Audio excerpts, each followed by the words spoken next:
Virtual Fest di YouTube-nya Tribun Sumsel dan Seripuku TV. Yuk, siapa ya bintang tamu kali ini? Coba sisihkan langsung ya.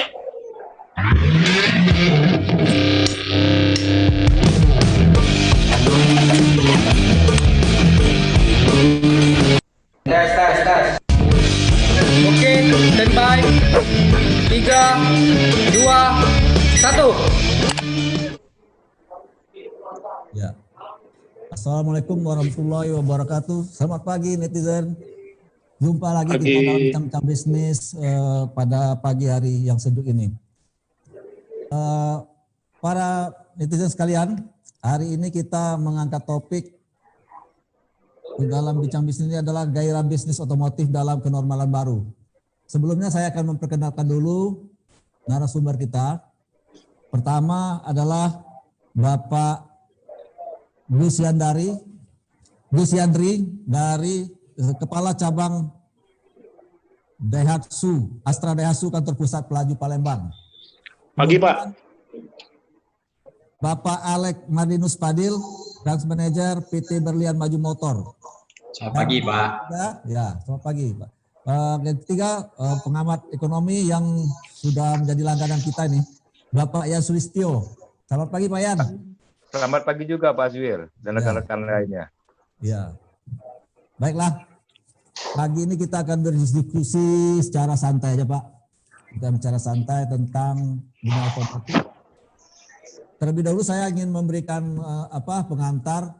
Kenapa kita mengangkat topik gairah bisnis otomotif di era kenormalan baru?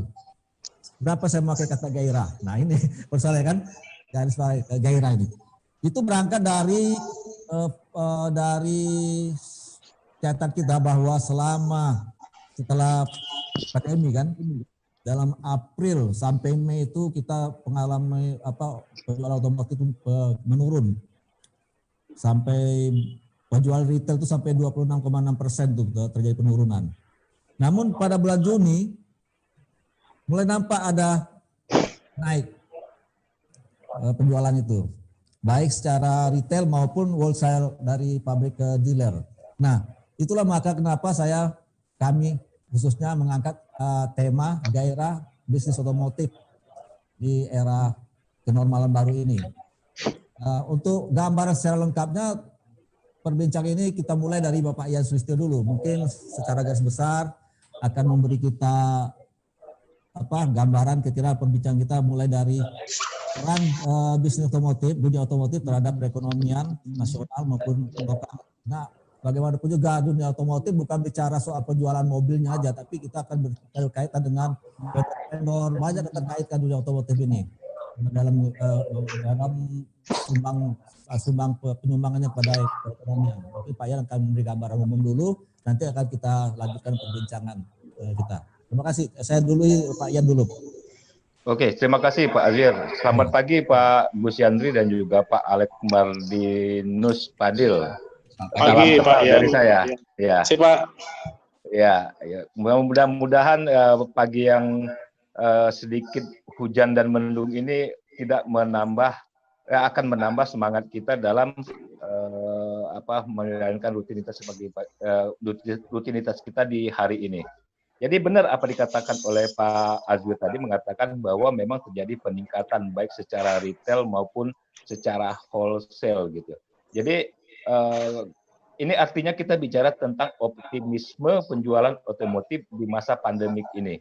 Jadi memang secara optimisme dapat saya katakan memang terjadi peningkatan konsumsi rumah tangga sebesar 20% rakyat Indonesia. Artinya di situ ada peningkatan daya beli masyarakat yang dikonsumsikan oleh masyarakat secara pribadi kepada pasar itu sebesar 20%.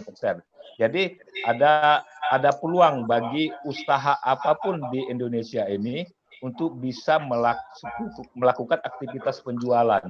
Akan tetapi di balik segala optimisme ini juga ada pesimis gitu loh. Pesimisnya sektor perbankan yang saya khawatirkan. Karena kalau kita bicara tentang penjualan otomotif, terutama kendaraan roda 4 atau mobil gitu, ini kan berhubungan dengan perbankan. Tidak banyak pada masa pandemi ini masyarakat itu membeli secara cash, tapi pasti menggunakan instrumen pinjaman, baik itu pinjaman melalui perbankan maupun dari pembiayaan. Nah, disinilah terjadi pesimisme. Kenapa saya katakan pesimisme? Seluruh sektor kredit perbankan, termasuk segala jenis perbankan, itu mengalami penurunan sebesar 6,8%. Itu dari sisi permintaan kredit yang ditawarkan oleh perbankan kepada konsumen. Tetapi juga perbankan juga mengalami yang namanya kredit crunch. Nah, kredit crunch itu adalah perbankan menahan kredit agar tidak terjadi fraud atau terjadinya kemacetan kredit oleh masyarakat ataupun konsumen maupun itu nasabah. Jadi secara optimisnya konsumsi masyarakat mengalami peningkatan, tetapi secara optimis dari sisi pembiayaan itu tidak mendukung sama sekali. Nah, inilah tantangan yang akan dihadapi oleh rekan-rekan, terutama dalam melakukan kegiatan bisnis di sisi otomotif. Nah, kalau saya membuat strata atau SES, strata economic scale untuk masyarakat Kota Palembang, nah, sialnya para pelaku ekonomi para orang-orang yang dikatakan high net worth individual atau rich people itu juga pelaku otomotif juga gitu loh. Nah, jadi pada kelompok-kelompok menengah inilah yang bisa menjadi peluang bagi rekan-rekan baik Pak Gus Yanti maupun Pak Alex itu untuk menggarap pasarnya. Kalau menengah ke atas kebanyakan juga para pelaku otomotif, menengah bawah terutama UKM pasti mengalami kesulitan untuk melakukan pinjaman di pembiayaan maupun di perbankan. Jadi mainnya di sektor menengah masyarakat di Sumatera Selatan ini. Nah, kalau sektor menengah itu yang mau digarap, maka strategi, ini baru pendapat saya sementara ya, yang masih prematur, strategi yang harus dilakukan oleh para pelaku otomotif di Sumatera Selatan ini adalah menurunkan harga atau memberikan diskon besar-besaran. Itulah yang harus bisa dilakukan. Untuk sementara itu dulu, Pak Azwir. Oke, Pak Yan. Jadi kita petik dua, optimismenya adalah ada peningkatan konsumsi, dan pesimisnya adalah masalah pembiayaan. Memang tidak semua orang yang membeli otomotif mobil misalnya dengan cash ya, cash keras ya, tapi rata-rata memanfaatkan dari pembiayaan dari perbankan ataupun dari perusahaan pembiayaan leasing. Oke, sebagai pengantar mungkin cukup memancing ini Pak Yan ini. Berikutnya saya akan saya abjad aja Pak ya. Saya mulai dari Bapak apa nih, mana yang dulu huruf G sama huruf tapi kayaknya Pak Alex tuh kayaknya. Pak Alex, Pak. Tapi Pak Alex di depannya ada Z tadi Pak. Z itu apa tuh Pak? Alex Martinus Fadil Pak, nama lengkap saya Pak. Oh ya Pak. Jadi dari Pak Alex dulu, mungkin Pak Alex bisa memberikan kami gambaran Pak, bagaimana situasi ketika mulai PSBB, kemudian setelah dilonggarkan sehingga terjadi gairah kembali. Kan tadinya lesunya akibat ada pembatasan sosial itu Pak. Nah ketika mulai dilonggarkan, terjadi peningkatan penjualan sampai 75%. Ini cukup besar lompatannya dari Mei ke Juni itu Pak. Nah, mungkin Bapak bisa beri gambaran, khususnya juga untuk wilayah Sumsel. Nah, itu Pak. Baik, terima kasih Pak Azwir. Ya. Pak Yan, selamat pagi Pak Yan, senior kami di IMA.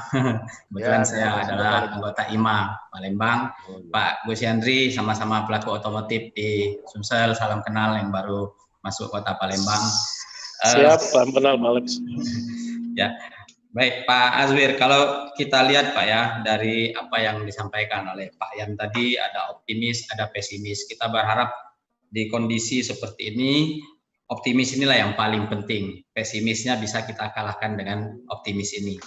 Kalau kita lihat saat ini Pak ya, sekarang kan sudah bulan Juli, berarti satu semester 2020 sudah kita lalui. Di semester pertama 2020 ini, data yang kami terima dari Police Registration, itu Februari adalah market tertinggi di Sumsel, mencapai 2.600 lebih total penjualan unit all tipe, all varian, all brand yang ada di Sumatera Selatan. Dan itu puncaknya. Kapan dia mulai turun? Mulai turun ketika sudah mulai ada isu pandemi COVID-19, yaitu di bulan April. Sebenarnya Maret juga sudah mulai turun. Turunnya sudah cukup banyak, yaitu 19% Pak dari bulan Februari. Terus di Maret ke April itu turun lagi sebanyak 14%, dan selanjutnya turun terus, dan klimaks turunnya itu adalah di bulan Mei sebanyak 45% dari April Pak. Jadi market saat ini sudah turun dari Februari itu di atas 50%. Nah, ini apa yang menyebabkan turun ini? Yang menyebabkan turun ini ya sudah pasti isu COVID khususnya Pak ya. Banyak sekali konsumen-konsumen yang melakukan penundaan pembelian, terutama juga bagi kita pelaku otomotif, juga karena ada kebijakan PSBB kemarin, kita juga aktivitinya tidak begitu maksimal, baik aktiviti outdoor maupun aktiviti lain, kita hanya memaksimalkan di media sosial. Nah, kalau tadi Pak Yan ngomong, yang disampaikan Pak Yan optimis, memang di Juni itu sudah mulai agak ada pergerakan sedikit, khususnya di minggu ketiga, minggu keempat itu sejak selesainya PSBB itu memang sudah ada peningkatan market sedikit. Ini adalah sisi optimisnya Pak. Optimisnya ini sebenarnya tadi kalau Pak Yan ngomong pesimis dari sisi perbankan, itu memang di bulan-bulan lalu memang kita pesimis Pak, karena banyak sekali perbankan yang sangat fokus menghandle restrukturisasi Pak ya, restrukturisasi, terus juga sangat selektif untuk customer-customer dengan fixed income, dan juga dengan down payment yang cukup tinggi untuk customer-customer yang selama ini sudah terbiasa dengan down payment yang cukup murah bagi mereka. Nah, tapi di Juni kemarin dan masuk awal Juli, perbankan sudah mulai longgar Pak dalam hal pemberian fasilitas kredit, khususnya lembaga-lembaga pembiayaan leasing sudah cukup longgar dengan menurunkan down payment. Juga mereka juga ada target pastinya, melihat banyaknya animo masyarakat yang tetap ingin membeli kendaraan, pasti perbankan juga mau menggrab ini customer ini. Nah, kalau sampai saat ini kita lihat sudah mulai bergairah, khususnya juga customer yang datang ke dealer-dealer juga sudah mulai rame ya, baik yang melakukan transaksi pembelian maupun yang melakukan servis. Mungkin itu dulu Pak untuk pembukaan dari saya, Pak Azwir. Terima kasih. Ya. Oke Pak Alex. Nah, berikutnya saya langsung aja ke Bapak Gus Yandri. Ya. Selamat pagi Pak Azwir. Ya. Selamat pagi Pak Yan dan Pak Alex ya. Mungkin kali ini adalah perdana saya bisa bertatap muka dengan Pak Yan dan Pak Alex. Jadi saya bersyukur sekali hari ini saya berada di kota Sumatera Selatan, tepatnya di Palembang. Karena kalau saya dihitung hari, saya juga belum hampir 1 bulan adanya di Palembang ini Pak. Gitu. Jadi tapi topik yang sangat menarik hari ini adalah berkaitan dengan masa pandemi kita di tengah situasi lesunya tingkat pertumbuhan di dunia otomotif yang terjadi saat ini.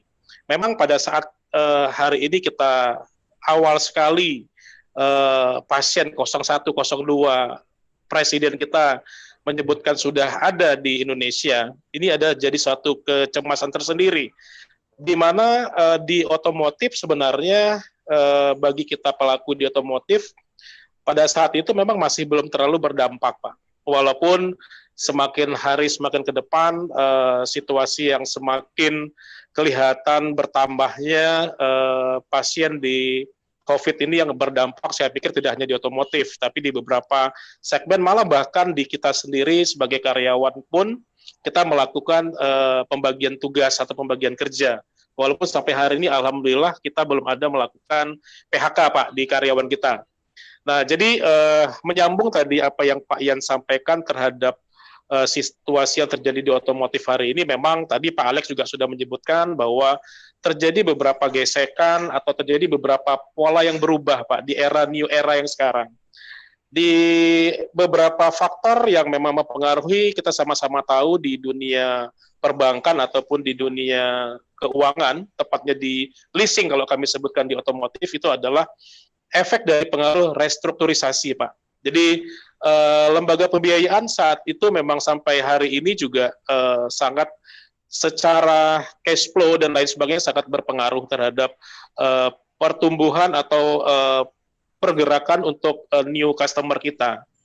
Jadi menyikapi hal ini tadi benar yang sudah disampaikan Pak Alex bahwa dari masa bulan Maret sampai di bulan Juni ada pergerakan yang cukup signifikan saya pikir, di mana rasanya baik di Sumatera Utara, tepatnya sebelum saya ke Sumatera Selatan, termasuk di Sumatera Selatan khususnya, atau secara total di Sumatera, Pak. Di bulan Juni ini sangat cukup membuat kita menjadi optimis, Pak. Karena kita lihat bahwa reaksi dan respon masyarakat untuk di dunia otomotif ini sudah mulai kelihatan menggeliat kembali, Pak.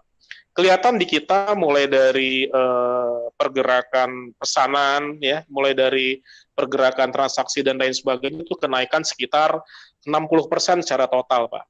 Jadi sehingga ini membuat kita sedikit atau lebih banyak optimisnya dibanding dengan masa-masa di awal pandemi. Walaupun gesekan tadi yang terjadi, kekhawatiran masyarakat untuk berhubungan dengan kita, dengan tenaga penjual, dengan sales gitu yang terjadi di lapangan hari ini itu terjadi. Tapi nanti kita akan bahas, Pak, bahwa hal-hal apa yang kita lakukan sehingga mendorong atau membuat orang bisa hari ini lebih percaya untuk bisa tetap terus bertransaksi dan yakin bahwa hari ini bisnis otomotif saya pikir akan tetap terus menggeliat ke depannya bisa lebih baik lagi.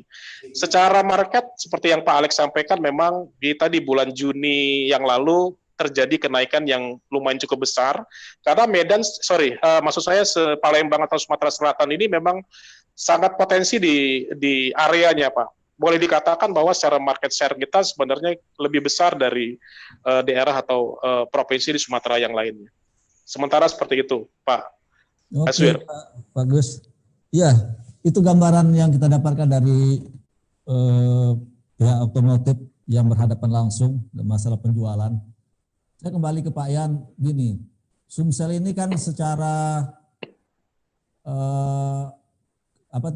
daya beli itu berkaitan berat dengan komoditas, Pak Yan. Komoditas ekspor kita, di sektor pertambangan kita. Nah, melihat kondisi saat ini, kira-kira apa ya? Ada bicara optimisme. Saya suka mencari optimisme daripada pesimisnya. Kemungkinan peluang akan terjadi perbaikan secara ekonomi masyarakat sehingga meningkat lagi daya beli. Mungkin ada nggak, Pak ya, peluangnya?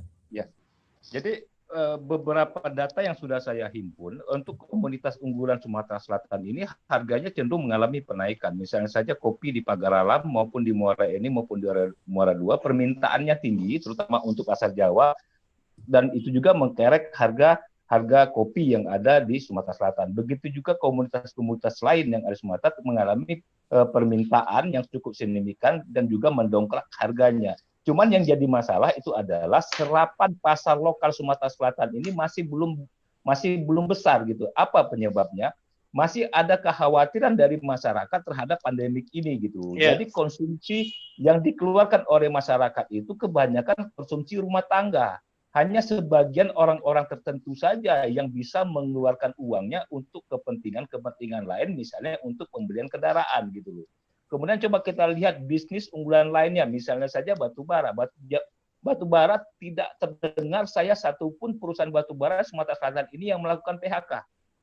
Tidak ada. Mobilitas mereka masih berjalan, walaupun jumlah volume itu mengalami pengurangan, tetapi mobilitas tetap ada. Artinya saya melihat pergerakan ekonomi Sumatera Selatan ini relatif lebih baik yang dibandingkan di Pulau Jawa. Hanya menjadi masalah itu adalah konsumsi masyarakat Sumatera Selatan ini tidak terlalu kuat dibandingkan orang yang ada di Pulau Jawa. Itulah yang menjadi tantangan gitu loh. Artinya begini kita lihat, kalau kita melihat dari isi kantong orang Sumatera Selatan tidak lebih besar dibandingkan di Pulau Jawa gitu. Nah, inilah yang menjadi strategi utama yang dilakukan oleh para pelaku usaha itu bagaimana cara menetapkan harga yang relevan pada saat pandemik ini. Inilah yang menjadi tantangan yang bisa menjadi trigger membuat para pelaku usaha itu harusnya lebih optimis dalam menghadapi situasi seperti ini. Karena apa? Fakta di lapangan maupun dari data yang saya miliki itu ada gitu loh. Cuman kita tidak bisa menerawang siapa sih potensial buyers yang mau kita hadapin gitu loh. Kalau saya membagi apa pola masyarakat itu dari misalnya dengan menggunakan piramida, justru yang paling saya lihat para pelaku pemain otomotif pada level yang paling tinggi piramida itu adalah pelaku otomotif juga. Mungkin saya tidak perlu sebut nama, mungkin kita tahu semua lah siapa orangnya. Nah, yang menjadi tantangan seperti saya sampaikan di awal tadi adalah pelaku masyarakat menengah ke bawah. Yang inilah yang harus diulik oleh Pak Gus Yandri maupun oleh Pak Alex. Pak Alex, bagaimana cara mengulik konsumen kelas menengah ini? Karena kelas menengah ini dia relatif lebih stabil dibandingkan dengan masyarakat menengah bawah, tetapi juga untuk menengah atas para pelaku otomotif, dan menengah bawah juga adalah orang yang sangat riskan. Kenapa saya sebut riskan? Karena mereka berhadapan dengan dengan kondisi situasi ekonomi yang membuat ekonomi usaha mereka 3 bulan belakang ini babak belur. Malahan mereka melakukan banyak PHK, kemudian melakukan penjualan aset untuk menutupi kerugian mereka selama 3-4 bulan ke belakang. Jadi optimis untuk masalah penjualan ini bergantung kepada strategi baik yang dilakukan oleh Pak Gus Yandri maupun oleh Pak Alex bagaimana menciptakan potensial buyer pada saat ini, karena secara ekonomi kita stabil dibandingkan di Pulau Jawa. Itu bisa tergambarkan dari laporan BPS tentang pertumbuhan ekonomi Sumatera Selatan yang relatif lebih tinggi dibanding Pulau Jawa, dan faktanya selama 7 tahun ke belakang pertumbuhan ekonomi Sumatera Selatan itu pasti lebih tinggi dibandingkan nasional. Bagi selamat untuk Pak Gus Yandri yang baru bertempat tinggal di Palembang dan bertugas ini, Anda memasuki tempat yang tepat gitu loh. Karena benar Pak. Iya, kalau Anda bicara tentang pertumbuhan ekonomi Sumatera Selatan ini paling jagonya untuk nasional gitu loh. Pak Alex juga harus bisa menangkap peluang ini gitu loh. Mungkin itu Pak Azwir. Mantap. Saya sampai pada ini apa yang bilang Pak Yan tadi. Artinya apa untuk Pak Alex dan Pak Agus nih? Bagaimana Pak Alex dan Pak Agus mengelola target pasarnya ini Pak? Yang dibilang Pak Yan itu ada pada kelompok menengah. Mungkin ada stimulus, ada kiat, ada apa sehingga merangsang mereka untuk belanja otomotif. Mungkin Pak Alex lagi dari Abjad lagi nih. Pak Alex. Baik Pak Azwir, terima kasih. Pak Yan, terima kasih masukannya. Ya, kalau pengamat ini memang kompleks, atas, tengah sampai bawah diamati semua Pak ya. Ini juga masukan. Ini juga masukan bagi kami sebagai pelaku otomotif. Memang begini Pak, market memang kan secara kompleks itu ada atas, tengah, dan bawah. Selama ini kita menggrab semua, baik atas, tengah maupun bawah, sesuai dengan produk yang kita miliki tentunya. Karena banyaknya varian produk, pasti kita akan lebih banyak masuk ke market yang sangat kompetitif ini. Nah, kami juga masuk ke beberapa market Pak ya, khususnya di masa pandemi kemarin, di bulan-bulan Maret, April, Mei itu masa-masa memang masa yang sangat berat.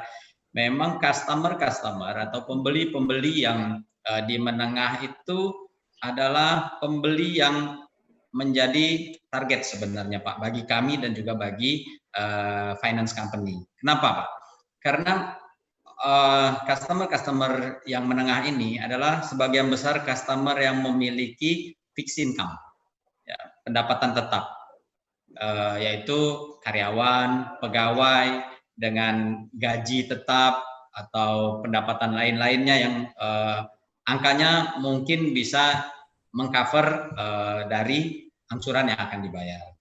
Nah, di masa itu memang yang tadi Pak Yan katakan di customer atas ini, yang levelnya di atas tadi, itu agak sedikit berkurang, ya, sedikit berkurang yang melakukan transaksi pembelian. Adapun yang melakukan transaksi pembelian adalah customer yang paymentnya secara cash Pak, ya, paymentnya secara cash. Karena kalau untuk di leasing pun mereka harus mendeposit uang muka itu minimal 40%. Jadi di sini yang sebenarnya kemarin yang marketnya agak stuck. Tapi kalau yang di middle tadi ini masih tumbuh, Pak. Nah, kalau masuk lagi ke yang di bawahnya sedikit itu balik lagi ke produk, Pak ya, produk. Karena kami tidak memiliki yang agak di bawah sedikit, jadi kami lebih fokus yang di tengah-tengah tadi yang memang W-nya itu lebih gede, Pak. Market ini lebih gede. Kebetulan kita memiliki tipe kendaraan di kelas ini yang kita masuk. Tapi tetap maksudnya bukan berarti yang bawah ini kita lepas. Ada kemungkinan juga kan yang ini untuk naik grade kan. Bagaimana biar mereka bisa naik grade? Tentunya kalau pembelian secara kredit, uang mukanya harus sesuai dengan request dari mereka. Nah, uang muka yang sesuai dengan request dari mereka inilah yang kita bicarakan dengan finance company agar bisa cocok apa yang mereka request, juga dari finance company juga sesuai dengan kebijakannya, sehingga ini bisa match untuk melakukan transaksi pembelian di kita. Itu mungkin yang kita lakukan, Pak. Jadi intinya kita menggrab semua, tapi tadi kalau Pak Yan bilang diskon besar-besaran, mungkin kalau diskonnya terlalu besar agak repot juga kali Pak ya. Jadi diskonnya bukan besar-besaran. Kita memberikan ada pasti Pak. Kalau itu pasti ada. Jadi kita memberikan macam-macam Pak. Ada berupa diskon, ada cashback, ada dalam bentuk service ya, free service sampai dengan berapa puluh ribu kilometer, atau hadiah-hadiah yang lain yang tidak hanya dari sisi diskon Pak. Jadi ini sudah kita kemas dalam satu program promo yang sangat menarik bagi customer, dan juga kami selaku dealer itu didukung oleh APM, agen pemegang merek, untuk support dealer seperti apa promo-promo yang kira-kira tepat sasaran, dan seperti apa activity-activity yang benar-benar maksudnya bisa langsung ke customer, touch langsung ke customer. Demikian Pak Azwir, terima kasih. Oke Pak. Begitu. Nah, Pak Gusadi datang baru, tapi saya rasa walaupun pendatang baru sudah membaca peta ya Pak ya. Sebelum masuk kan. Siap Pak. Iya Pak, betul Pak Azwir. Kan? Pagi ini saya dapat energi positif sekali dari Pak Ian Pak, bahwa saya datang ke Sumsel ini tidak salah Pak. Benar sekali Pak Ian. Jadi saya sebenarnya pernah di Sumsel ini tahun 2008 Pak Ian. Jadi masa transisi saya waktu itu sekitar 3 bulan. Tepatnya saya juga di cabang Pelaju. Cuman hanya 3 bulan saya masih pulang pergi Palembang, Medan gitu. Nah hari ini saya ada di Palembang, saya sangat surprise Pak. Jadi benar yang Pak Ian sampaikan tadi bahwa ini Palembang ini atau Sumatera Selatan ini memang saya lihat pertumbuhannya sangat luar biasa, dan saya tadi dapat energi yang sangat besar dari Pak Ian untuk saya yakin bahwa ini Palembang memang pilihan saya, atau sudah tepat saya ada di Palembang Pak. Jadi saya bersyukur. Nah hari ini kita sama-sama akan support, kita akan sama-sama bagaimana menggairahkan kembali ekonomi khususnya di dunia otomotif yang ada di Sumatera Selatan. Nah kalau tadi yang Pak Yan sampaikan saya setuju Pak, bahwa hari ini dampak dari pandemi ini tidak hanya di menengah ke atas, tapi di middle juga di low-nya kita. Nah kebetulan saja hari ini di Daihatsu Pak, tepatnya di kita di Daihatsu, bahwa kita memiliki sebenarnya banyak sekali varian-varian yang sangat masuk ke berbagai segmen Pak. Kita dari kelas yang menengah ke atas, kelas di tengah, dan kita juga punya yang namanya segmen di LCGC, Pak. LCGC itu adalah produk kita yang boleh dikatakan murah, tapi sangat kualitas cukup baik. Nah, jadi dampak dan pengaruh dari pandemi ini memang banyak perubahan, Pak, yang kita lakukan di era kita sebut hari ini era new normal gitu ya, Pak, ya. Terutama dalam penetrasi kita di pasar yang berkaitan dengan pola, dengan teknik dan cara teman-teman kita marketing terutama. Nah, kita terapkan di sini ada beberapa memang Pak untuk menggairahkan kembali, sehingga artinya yang berdampak terhadap dunia otomotif dari pengaruh beberapa faktor tadi seperti Pak Yan sebutkan, restrukturisasi, kekhawatiran bank untuk mengucurkan dana dan lain sebagainya. Nah, salah satunya kita kemas bentuk diskon Pak. Tadi kalau Pak Yan sebut masalah diskon. Tadi saya setuju sama Pak Alex. Sebenarnya kalau kita kasih diskon gede-gedean juga hari ini kita punya batas bottom line-nya Pak, bahwa diskon itu tidak bisa kita kasih dalam jumlah yang yang segitu besar gitu ya Pak ya. Tapi Daihatsu hari ini mengemas dalam masa pandemi ini melalui strategi yang kita lakukan adalah menembak sasaran di beberapa segmen, terutama di segmen kita ada di PNS Pak, mohon maaf sebentar. Kita ada menembak di segmen yang di PNS, lalu ada segmen guru, kita juga ada beberapa pelaku segmen yang lain yang memang hari ini kita bisa support dengan DP yang agak ringan Pak, terutama tadi mengenai diskonnya. Nah kita kemas seperti yang hari ini Pak yang kita lakukan di era new normal ini, kita tidak perlu ketemu ke studio, kita tidak perlu ngobrol kemana-mana, tapi kita lakukan acara seperti ini Pak, virtual misalnya. Nah jadi Daihatsu mengemas promo yang kita lakukan untuk menggairahkan kembali di dunia otomotif adalah salah satu dalam bentuk seperti ini Pak. Jadi tepatnya tanggal 25 nanti sudah yang ketiga kali sebenarnya Pak Ian kita lakukan promosi untuk melalui Zoom meeting. Nah, kita tampilkan dengan event, kita tampilkan ada dari komedi, kita lalu ada tampilkan dari pakar ekonomi gitu Pak Ian. Mungkin next kita akan coba undang Pak Ian ke kantor pusat kita di Pelaju, Pak Ian, untuk kita bisa sharing Zoom dengan pelanggan-pelanggan otomotif kita, Pak Ian, gitu. Nah, jadi saya lihat juga, jadi artinya kita sendiri di pelaku otomotif sangat optimis, Pak, sebenarnya. Karena hari ini kita sudah lihat di leasing lembaga pembiayaan hari ini sudah mulai membuka kembali, artinya yang tadinya dengan DP yang cukup tinggi, tapi hari ini mereka sudah lebih terbuka untuk beberapa segmen dengan DP yang kembali ke arah normal sebenarnya. Tapi hari ini tetap kita tidak bisa pungkirin bahwa kita tetap harus mengedukasi Pak di pelaku bisnis ini, di otomotif terutama, bahwa hari ini sebenarnya yang ada di benak konsumen kita selama ini bahwa beli mobil itu dengan DP murah Pak gitu. Sebenarnya kalau saya telaah bahwa DP murah itu akan mempengaruhi cicilan Pak gitu. Jadi kalau cicilan lebih besar kalau DP lebih besar pasti akan mempengaruhi cicilan akan lebih kecil. Itu konsep kita berpikir Pak. Jadi hari ini momentum buat saya bahwa customer kita ajak sedikit untuk menaikkan bicara down payment gitu ya. Artinya nanti akan dalam jangka waktu tertentu akan lebih cenderung lebih safety Pak dalam situasi recovery setelah pandemi ini gitu. Jadi hari ini dengan DP yang sudah sedikit lebih tinggi, tapi dalam jangka waktu tertentu customer kita di otomotif ini pasti akan cenderung sedikit lebih aman Pak untuk membayar angsuran gitu. Nah, saya beberapa hari di sini hampir lebih kurang 1 bulan, saya sangat optimis Pak Ian kembali Pak Ian, seperti analisa Pak Ian tadi. Saya lihat beberapa konsumen-konsumen kita Pak dari segmen industri Pak, terus dari perdagangan, dari hasil bumi, itu sangat bergairah Pak. Sampai hari ini kita di segmen kita di komersial kita ini malah hari ini kita inden Pak gitu. Jadi artinya saya sangat yakin, saya sempat sudah keliling ke beberapa tempat Pak di Sumatera Selatan, kebetulan minggu lalu karena saya di sini masih lajang Pak, kebetulan masih lajang di sini, keluarga masih di Medan. Jadi saya pikir saya masih punya waktu yang cukup banyak bisa keliling Sumatera Selatan ini gitu loh Pak. Jadi saya lihat luar biasa Pak Ian, itu luar biasa. Nah jadi mungkin sama-sama Pak Alex juga sama-sama tahu market kita kalau di Daihatsu hari ini Pak malah di Sumatera Selatan ini lebih besar daripada market share nasional Pak gitu.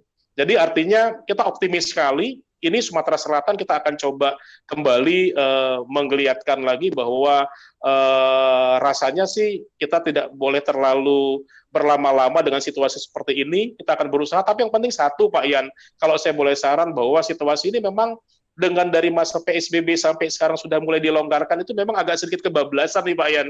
Jadi kalau tiap pagi kita lihat berita COVID-nya kan terus meningkat nih Pak Ian ya. Jadi kalau boleh kita masukkan sama-sama dengan masyarakat kita supaya cepat berlalu, badai cepat berlalu. Kalau bahasa saya ke teman-teman bahwa tidak ada pesta yang tidak akan selesai gitu. Jadi artinya dengan situasi seperti ini pasti dukungan dari masyarakat di Sumatera Selatan untuk kita bisa lebih bergairah lagi, kita di dunia otomotif tetap bisa mensupport aktivitas-aktivitas dari segala macam faktor atau dari segala macam sektor yang ada di dunia bisnis di Sumatera Selatan bisa tetap bergairah, Pak. Nah, jadi saya pikir kita optimis sekali. Nah, tinggal hanya hari ini di masa new era memang sedikit berbeda. Pola kita mempromosikan otomotif sudah sedikit berbeda, Pak. Jadi kalau kita hari ini ada beberapa hal yang kita coba tekankan ke teman-teman di frontliner kita dengan melakukan inovasi, kolaborasi, dan agility adaptif. Jadi artinya sudah berbeda, Pak. Kalau dulu orang hari ini kita kasih flyer, orang terima, Pak. Tapi kalau sekarang kita kasih flyer, orang sudah takut, Pak. Ini flyer ini takutnya ini malah sebagai sarana buat penyebar COVID gitu ya Pak ya. Nah tapi hari ini pelaku otomotif sangat kreatif, saya pikir ya mungkin di manapun tadi dengan kita sudah kemas dengan virtual event, tidak perlu ketemu, tapi kita tidak mengurangi mutu dan kualitas informasi kita sampaikan ke ke konsumen yang ada di Sumatera Selatan ini Pak gitu. Seperti tanggal 25 ini yang sudah ketiga kali kita akan lakukan Pak. Mungkin seperti itu sementara Pak Yan dan Pak Azwir. Oke. Jadi memang tadi saya dapat gambaran Pak Alex dan Pak Agus sudah mengungkapkan strategi upaya bagaimana cara meningkatkan penjualan. Di era baru tentu ada kebiasaan baru, ada cara-cara baru yang harus kita lakukan. Tadi juga sudah digambarkan oleh Pak Agus bagaimana mendekatkan konsumen dengan cara virtual. Nah, saya mau kembali Pak Yan. Efektivitas daripada cara baru ini dalam berbisnis, khusus seperti yang digambar Pak Gus tadi, melakukan jumpa konsumen dengan cara virtual, berbanding dengan cara konvensional kita, kira-kira efektivitasnya bagaimana. Kemudian saya gini juga, tadi tergambar oleh saya, kelaziman dalam dunia otomotif biasanya kan di akhir tahun, diskon-diskon itu Pak Yan. Nah, ini kayaknya cepat nih, diskon ini kira-kira otomotif itu nantinya. Karena ini biasa kan di akhir tahun kita lazim kita ikuti kan, selama ini kan di akhir tahun baru ada diskon. Istilahnya apa itu lupa saya. Pokoknya diskon akhir tahun lah gitu kan. Nah, ini dipercepat. Nah, itu tolong Pak Yan anunya kira-kira. Ya, baik. Dari hasil pembicaraan ini kan ada definisi baru tentang strategi promosi. Mungkin kalau orang-orang marketing, mungkin Pak Alex yang bergabung di IMA pasti mengerti lah tentang apa itu below the line dengan above the line kan. Kalau dari diskusi kita ini maka muncullah definisi baru tentang below the line itu, bahwa penjualan itu bisa dilakukan secara virtual gitu. Artinya virtual ini kita mendisplay produk kita itu melalui virtual gitu. Tapi kan jangan lupa juga bahwa membeli suatu apapun barang yang berwujud itu konsumen pasti pengennya secara langsung gitu loh, tidak hanya visual gitu loh. Kita bisa saja kita pesan pempek secara online itu hasilnya banyak mengecewakan, ujung-ujungnya masyarakat datang ke tempat pempek langsung gitu kan. Nah, untuk strategi jangka menengah ini, situasi penjualan untuk masa pandemi memang untuk melakukan strategi penjualan secara virtual. Tetapi untuk kedepannya menurut saya mungkin tidak akan berlaku lagi gitu loh. Kenapa saya tidak melakukan? Artinya aktivitasnya akan berkurang. Kenapa? Karena konsumen itu pasti pengen melihat wujudnya secara nyata gitu loh. Jadi gini Pak Yan, saya potong sebentar Pak Yan. Itu kuncinya adalah kepercayaan konsumen kepada produk itu selama ini.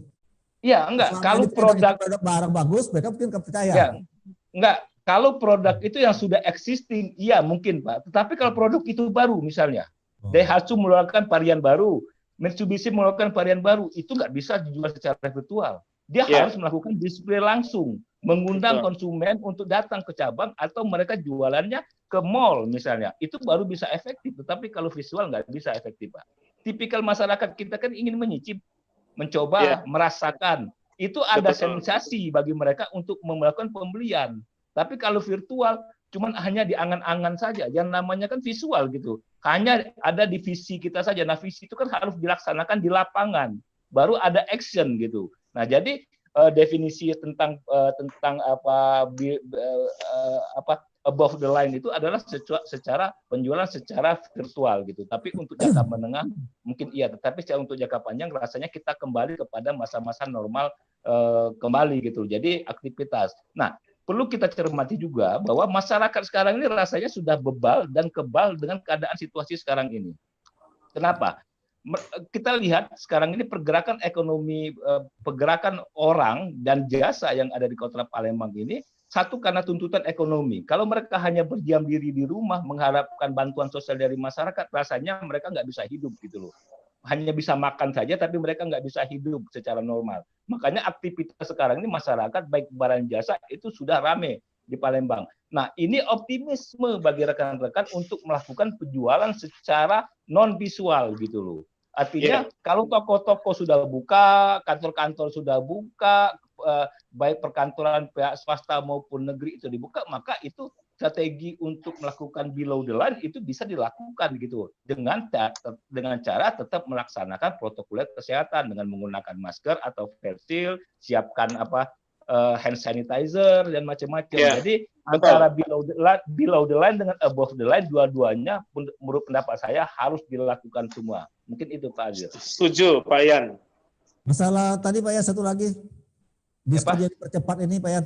Oh ya, kan gini, ya pengertian saya diskon itu kan bisa berupa gimmick. Gimmick itu bisa potongan harga atau juga dengan memberikan hadiah langsung gitu. Jadi strategi itu macam-macam lah bisa dilakukan oleh Pak Alex maupun Gus Yandri. Apakah dia potongan harga atau dengan memberikan barang atau memberikan bentuk-bentuk apresiasi yang lainnya. Dulunya kalau seandainya untuk kalangan perusahaan-perusahaan kadang-kadang diajak jalan-jalan wisata ke Bali atau ke Bandung kan. Jadi sistem yang saya maksud diskon tadi itu hanyalah trigger saja untuk Pak Alex dan Bu Yandi untuk melakukan meng-attract calon-calon konsumen itu supaya mereka mau membeli gitu loh. Kalau mereka Pak Alex dan Pak Yandi itu punya kebijakan tersendiri untuk tidak memberikan diskon, nggak masalah gitu. Yang penting ada stimulus bagi konsumen untuk bisa mau membeli barang Pak Alex dan Pak Gus Yanti. Itu maksud saya Pak Azwir. Oke Pak Yan, ini saya sengaja menghadirkan Daihatsu dengan Mitsubishi.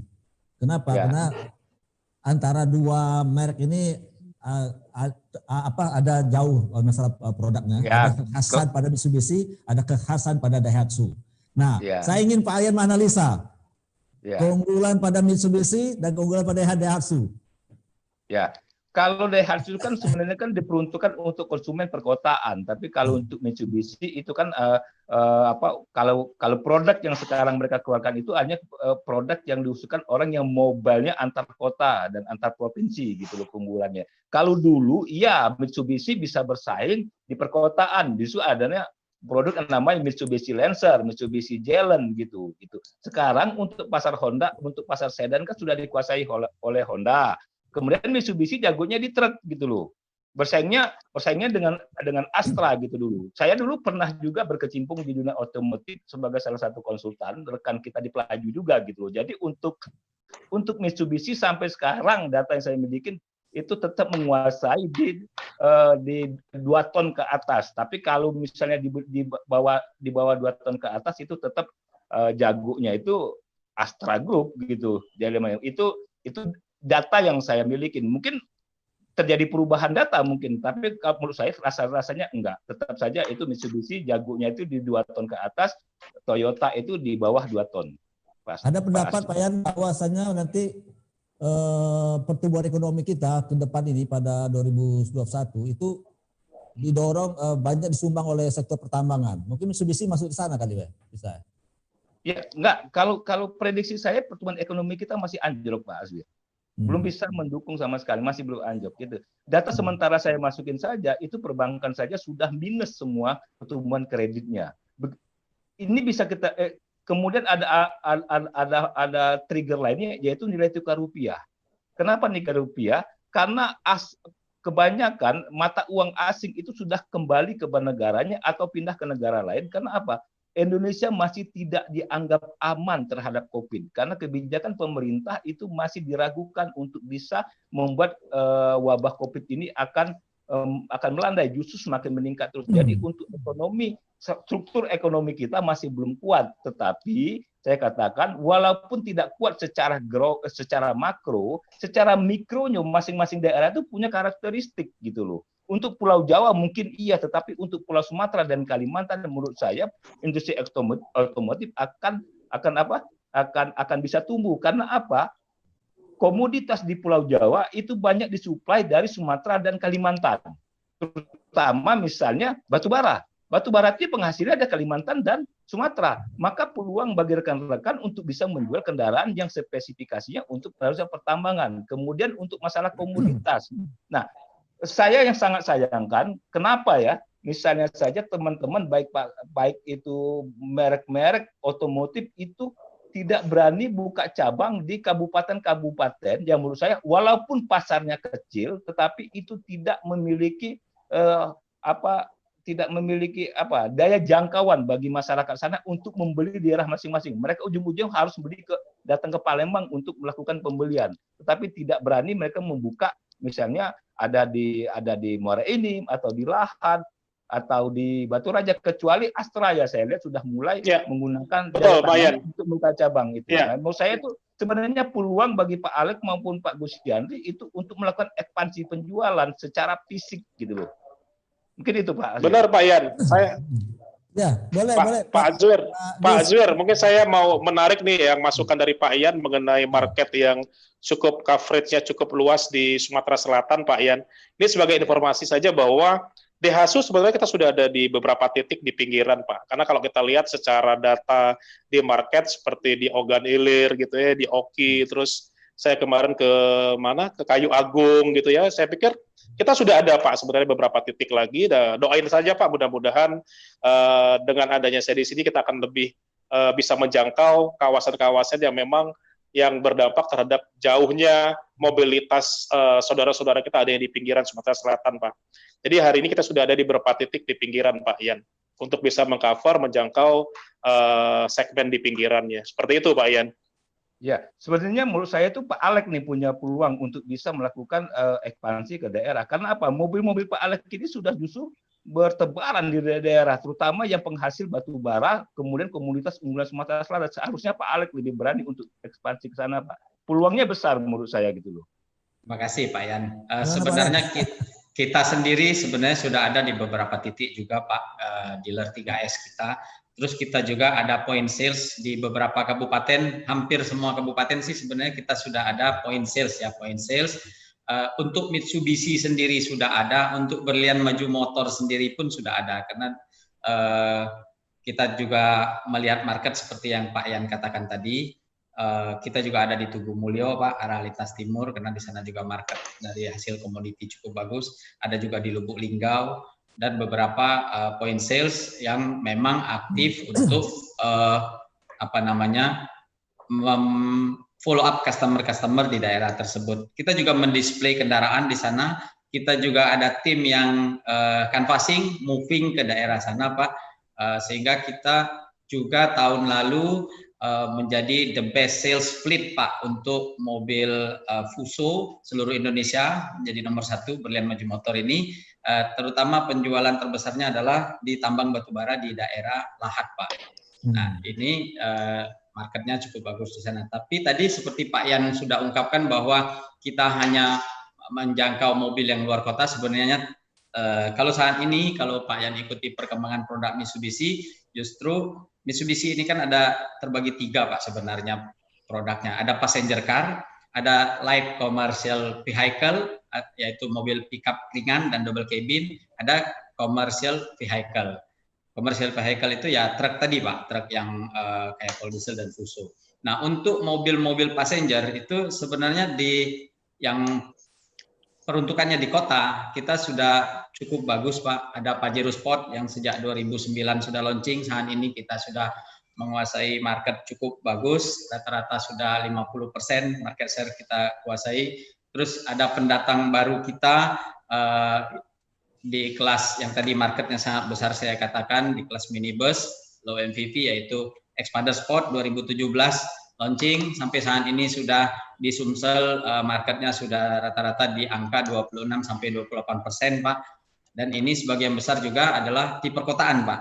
Terus ada lagi Eclipse Cross Pak, juga ini cukup diterima. Kalau di light commercial atau di kendaraan pickup ringan itu ada L300 yang sudah sekian puluh tahun Pak, mungkin dari Pak Yan lihat mobil itu sampai sekarang ya gitulah bentuknya Pak, saking abadinya mobil itu. Terus ada Triton, Pak. Triton marketnya sudah di atas 60% menguasai market di Sumatera Selatan.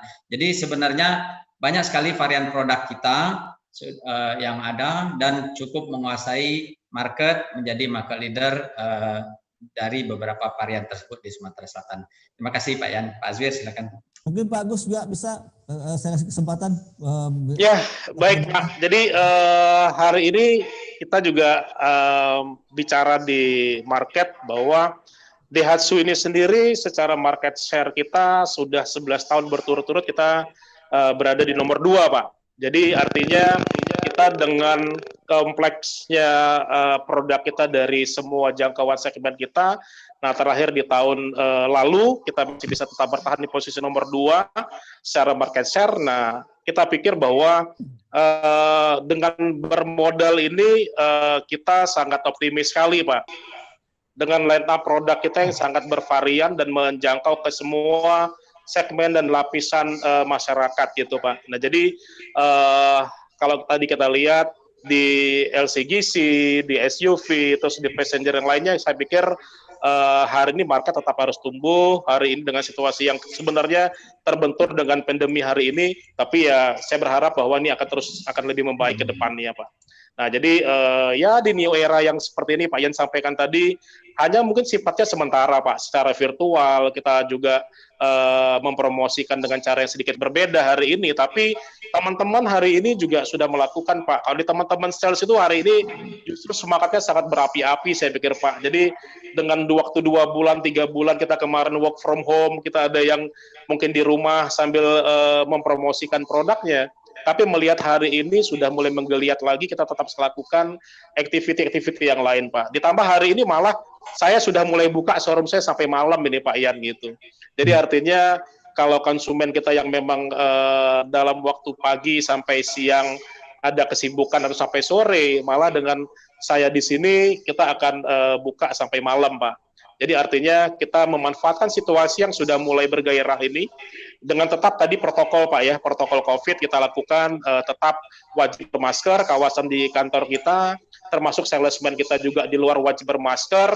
Malah saya bekalin salesman saya dengan masker-masker baru Pak. Jadi kalau ketemu dengan customer tidak bermasker itu kita malah kasih Pak. Jadi kalau di hari ini salesman saya itu wajib melakukan foto Pak, kirim ke kita, ke grup kita, artinya menunjukkan bahwa protokol itu tetap di nomor 1, kesehatan nomor 1 Pak gitu. Jadi ya saya berharap cepat berlalu lah badai ini supaya bisa lebih bergairah lagi di dunia otomotif kita di Sumatera Selatan.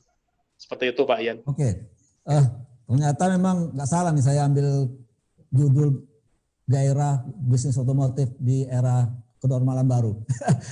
Ada kegairahan saya lihat. Ada optimisme, begitulah orang bisnis memang harus optimis ya Pak ya, Pak Alek ya, bagus ya. Jadi hambatan bukan berarti kita harus jatuh Pak, tapi harus kita bangkit gitu. Nah, Pak Azwir satu lagi Pak Azwir, boleh saya tambah Pak Azwir. Nah jadi kita di cabang Pelaju ini ya sebagai kantor pusatnya di kita di Daihatsu. Kita juga hari ini mempunyai fasilitas servis Pak, jadi di bengkel kita.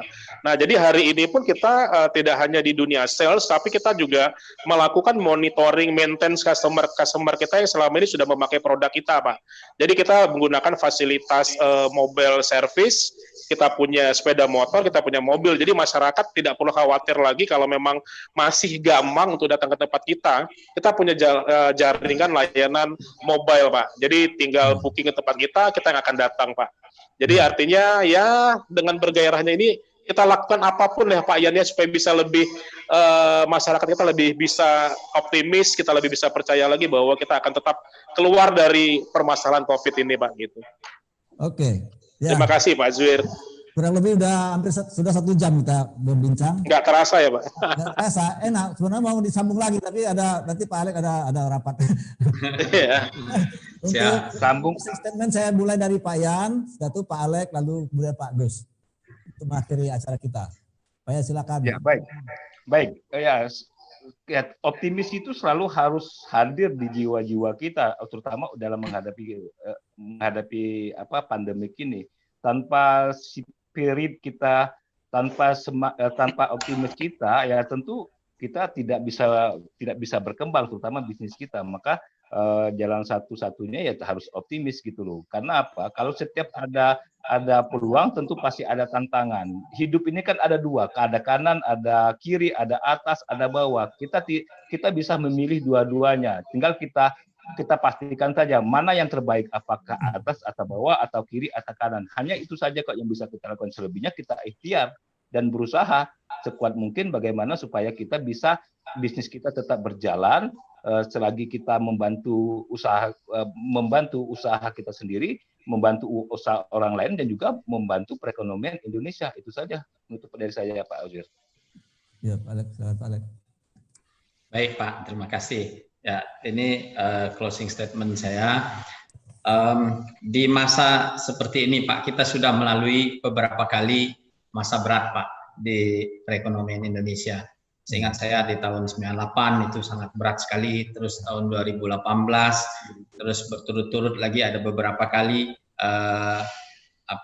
kebijakan-kebijakan yang memang bagi kita pelaku bisnis itu sangat berat. Tapi yang tahun ini memang ini adalah berdampaknya ke seluruh dunia Pak. Kalau dulu mungkin hanya di Indonesia atau hanya di Eropa, hanya ada di Amerika, tapi ini seluruh dunia, seluruh orang Pak. Seluruh sektor bisnis kena.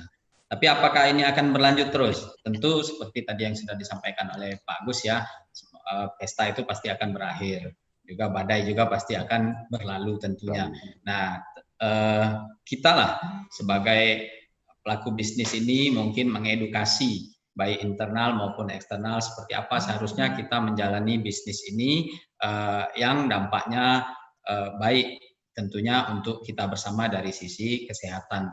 Yang kita lihat bahwa sebenarnya market sangat bagus Pak. Market itu ada dan sangat bagus.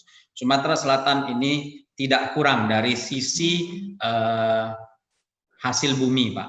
Hampir semua ada di sini. Hasil tambang juga hampir semua ada di sini Pak. Tinggal seperti apa kita memonitor ini, mengambil peluang dari sisi sini, dan seperti apa kita dekat dengan pelaku-pelaku bisnis dari sisi komoditi ini. Ada karet, ada sawit, ada kopi, padi, batu bara, dan minyak Pak, lengkap ada di Sumatera Selatan ini. Jadi Pak Gus Yandri, welcome to Palembang, welcome to South Sumatera. Terima kasih Pak, ya, Pak Alex. Ini daerah yang sangat basah menurut saya ya, tanda kutip, bahwa market di sini sangat bagus. Ayo kita sama-sama fight tentunya secara positif membangun Sumsel ini dari sisi industri otomotif. Tentunya kita juga akan minta petunjuk atau juga petua-petua dari senior-senior juga termasuk Pak Yan di sini. Tadi sudah disampaikan ATL, BTL, semuanya sudah kita lakukan Pak selama ini, khususnya di masa pandemi itu ATL memang kita gencarkan. Bagi mereka yang gaptek Pak, tidak ikut teknologi, pasti masuk masa pandemi kemarin kagok Pak, bingung mau seperti apa, karena tidak biasa dengan teknologi, tidak biasa dengan gadget, tidak biasa dengan online, pasti juga bingung. Termasuk kita Pak, mungkin kita tidak biasa dengan Zoom ini. Dengan adanya pandemi ini, kita bisa tetap muka walaupun tidak ketemu, kita kenalnya di sini. Nah ini juga bentuk silaturahmi yang baik, tentunya kita berharap juga Seriput, Tribun ini dapat memfasilitasi hal-hal yang positif seperti ini agar kita selalu dapat optimis dengan baik. Terima kasih Pak Azwir, terima kasih Pak Yan, Pak Agus, ya, itu aja dari saya. Ya, sama-sama. Pak Gus, silakan Pak Gus. Ya, mungkin tadi dari Pak Yan, dari Pak Alex sudah cukup lengkap saya pikir. Yang pasti hari ini kita di Sumatera Selatan ini menghimbau kepada semua masyarakat, mari sama-sama kita berantas segera pandemi ini dengan tetap melakukan protokol-protokol kesehatan Pak Alex, Pak Yan, dan Pak Azwir, sehingga tadi apa yang sudah disampaikan baik Pak Alex maupun Pak Yan dengan potensi yang luar biasa di Sumatera Selatan ini, kita akan bisa bangkit lagi, kita segera recovery lagi, kita tetap lebih meningkatkan perekonomian di Sumatera Selatan ini bisa lebih baik lagi, menjadi handalan yang ada hari ini di Sumatera, salah satunya adalah di kota Palembang ini. Jadi saya berharap mari sama-sama kita saling bahu-membahu, sama-sama kita saling mengingatkan satu sama lain agar situasi ini segera berakhir. Semoga kedepannya bisa akan lebih baik dan bergairah kembali. Itu saja mungkin dari saya. Terima kasih. Ya. Ya, Pak Alex dan Pak Gus, nggak usah segan-segan kalau seandainya pengen kalau diskusi dengan saya, kita ngopi-ngopi. Siap. Silakan Siap, anytime ya saya. Siap, Pak Ian. Saya baru akan masuk ke iya. Jadi saya kemarin sudah coba rencana dalam minggu ini saya akan daftar di IMA di Sumatera Selatan, Pak Ian. Mudah-mudahan iya. nanti bisa diterima. Saya sudah dapat info dari teman-teman di Asra Group juga. Ya, mudah-mudahan nanti kita bisa ketemu Pak Ian dan Pak Alex di lain waktu, Pak. Ya, amin. Terima kasih. Ya, terima kasih Bapak Alex, Bapak Gus, Bapak Ian. Saya sangat mengapresiasi Bapak Alex dan Pak Agus, terutama Pak Ian yang cukup, ya bukan cukup, yang sangat memancing pemikiran kita, membangkitkan gairah kita. Dan memang kami pun sebagai media juga selalu berpikir apa yang bisa kami lakukan. Salah satunya dengan membuat Sumsel Virtual Festival ini. Ini adalah salah satu upaya agar kita tetap berpikir, tetap berkarya dalam keterbatasan. Mudah-mudahan apa yang kita lakukan hari ini bermanfaat bagi pemirsa dan bagi kita khususnya. Terima kasih Pak Alex dan Pak Ian, Pak Gus. Akhirnya, baik, terima kasih Pak. Waalaikumsalam warahmatullahi wabarakatuh. Terima kasih Pak. Salam warahmatullahi wabarakatuh. Ya. Live Sumsel Virtual Fest yang menghadirkan narasumber yang seru. Kita akan jumpa lagi besok. Ikuti terus acara ini, Sumsel Virtual Fest 2020 di YouTube-nya Sri Pupu TV dan Tribun Sumsel. Bye.